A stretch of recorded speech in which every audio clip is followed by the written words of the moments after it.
প্রিয় বন্ধুরা, আসসালামু আলাইকুম।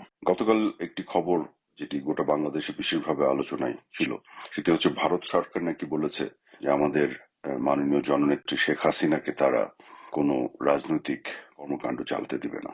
এই রিপোর্টটি অ্যাবসলিউটলি মিসলিডিং এবং আসলে যেভাবে এটাকে উপস্থাপন করে আলোচনা করা হচ্ছে এটি আসলে এক ধরনের মিথ্যাচার। আমি মৌলিক বিষয়টি আগে বলে রাখি আসলে কি হয়েছে, তারপর আমি অন্যান্য বিষয়গুলোতে যাব।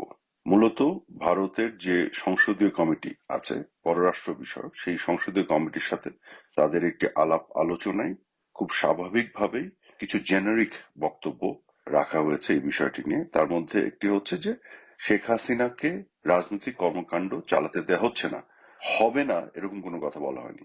এবং এটা একটা জেনারিক স্টেটমেন্ট। এবং সত্যি কথা, আমাদের মাননীয় জননেত্রী শেখ হাসিনা উনি কি রাজনৈতিক কর্মকাণ্ড ভারতে চালাবেন? সেটি কেন করবেন? উনি কি ভারতে মানববন্ধন ডাকবেন? উনি কি ভারতে হরতাল ডাকবেন? উনি কি ওখানে জনসমাবেশ করবেন? কাজে এটি আসলে বলার অপেক্ষা রাখে না। আলাদাভাবে এটা নিয়ে হেডলাইন করার কিছু নেই, আলাপ আলোচনা করার কিছু নেই। এবং আসলে পৃথিবীর কোনো দেশে অন্য কোনো দেশের নেতৃত্ব যদি কোনো কারণে নিরাপত্তা জনিত কারণে আশ্রয় নিয়ে থাকেন, তাদের অতিথি হিসেবে থাকেন এবং সেই দেশের রাজনীতি তো অবশ্যই তিনি কোনো ধরনের রাজনৈতিক কর্মকাণ্ড চালান না, সেটি বলা হয়েছে। কিন্তু জননেত্রী শেখ হাসিনা সেখানে অতিথির মতন আছেন। বাংলাদেশের প্রাইম মিনিস্টারের যে প্রোটোকল, সেই প্রোটোকলের নিয়ে তিনি আছেন এবং তিনি ওখান থেকে যতগুলো পৃথিবীর গণমাধ্যমে ওনার যে ইন্টারভিউ দেয় তার সকল স্বাধীনতা তার আছে। এ ব্যাপারে পূর্ণ সমর্থন দিয়ে রেখেছে ভারতীয় সরকার।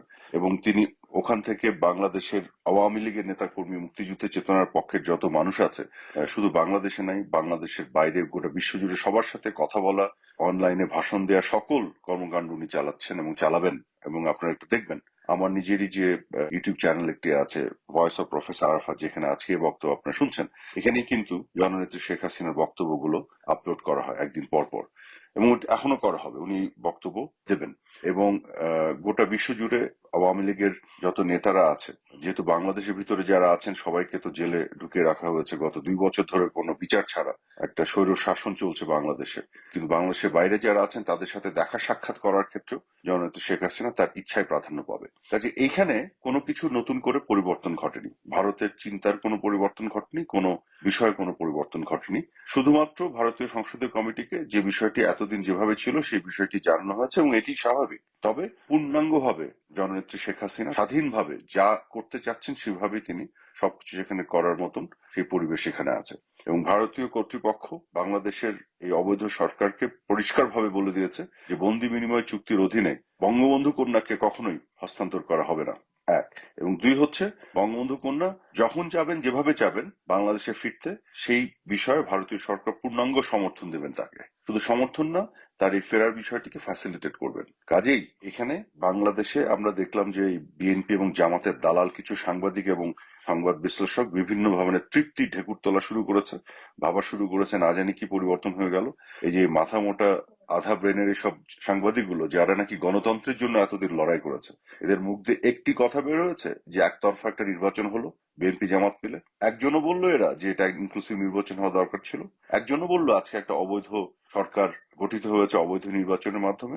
একজনও বলছে আজকে যেভাবে আওয়ামী লীগের মতন একটি দলকে ব্যান করে রাখা হয়েছে অবৈধভাবে, যেটি কোনোভাবেই গণতন্ত্রের সাথে মানানসই নয়। কাজেই এরা কেউ কোনো গণতন্ত্রের লড়াই করেনি, এরা সব বিএনপির দালাল ছিল, পাচারা ছিল, বিএনপির পক্ষে এরা কাজ করেছে। তাই হচ্ছে এদের মূল অবস্থান এবং এরা কিন্তু প্রকাশিত আজকে এদের চেহারা এবং এদের চরিত্র। গণতন্ত্রের জন্য লড়াই করতে হলে যে কোনো সিচুয়েশনে গণতন্ত্রের পক্ষে থাকতে হবে। কে সরকারে কে বিরোধী দল এটি যাচাই সেটা বিবেচ্য বিষয় হতে পারবে না। সেটি হবে তখন সত্যিকার অর্থে গণতন্ত্রের জন্য লড়াই, মানবাধিকারের জন্য লড়াই, আইনের শাসনের জন্য লড়াই। কিন্তু এই দালালগুলো আসলে বিএনপিকে ক্ষমতায় আনার জন্য লড়াই করেছে। বিএনপি অগণতান্ত্রিক ভাবে ক্ষমতা আসলে এদের কোনো সমস্যা নেই। বিএনপি ক্ষমতায় এসে যত ধরনের অত্যাচার, নির্যাতন, জুলুম করবে, কোনো সমস্যা নাই এদের।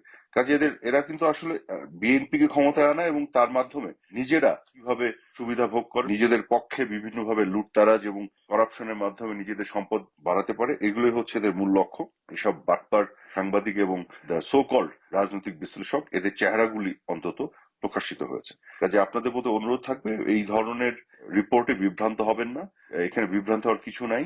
এটাকে প্রথমত বাংলায় অনুবাদ করতে ভুল করেছে বা ইচ্ছা করে করেছে, দ্বিতীয়ত এই সাধারণ একটি বিষয়কে আননেসেসারি এভাবে এরা আলোচনায় এনে তৃপ্তি ঢেকুর তুলছে। আমি আপনাদের বলে দিচ্ছি, অপেক্ষা করুন, দেখতে থাকুন। মাননীয় প্রধানমন্ত্রী জননেত্রী শেখ হাসিনা, বঙ্গবন্ধু কন্যা শেখ হাসিনা আরো কোনো ইন্টারভিউ দেন কিনা, তাহলে তো প্রমাণ হয়ে যাবে। উনি তো বক্তব্য প্রত্যেকদিন দিয়ে যাচ্ছেন। অপেক্ষা করুন, কাল পরশু দেখবেন আমার এই প্ল্যাটফর্মে উনার নতুন বক্তব্য আসবে।